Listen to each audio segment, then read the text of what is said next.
California State University Dominguez Hills and the International Accreditation Service have developed a 4-module certificate for those involved in conformity assessment. The program is for STEM and technical professionals with practical experience in one or more of the following areas: quality management, membership in standards developing organizations, and accreditation authorities and the staff of testing and measuring laboratories.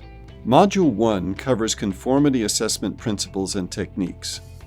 This module examines the essential and needed elements that are required to establish and effectively implement a well-structured management system. The alignment of management systems that conform to assessment practices will be the focus of the discussions and exercises.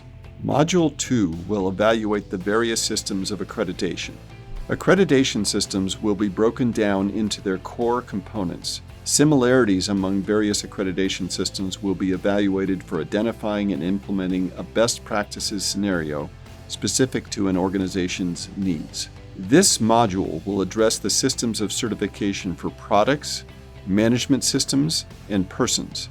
The perspective of different product schemes implemented in United States and management systems certification will be interpreted along with the personnel certification process.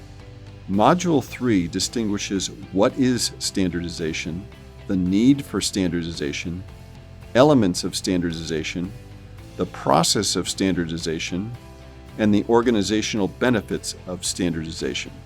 This module also interprets the potential benefits of conformity assessment from the perspective of transcending barriers of trades and economies globally, as well as distinguishing the constant challenges encountered in the conformity assessment process and forums.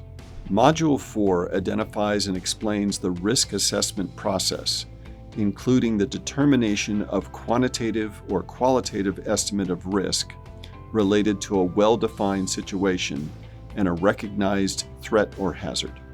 This module also provides guidance and procedures for assessing the conformity of an item, such as an entity, object, or system, with specified requirements. The item might be, for example, a gauge block, a grocery scale, or a blood sample. The final class meeting will include a 2-hour examination and 2-hour project presentation. For further information and to register, visit the program website.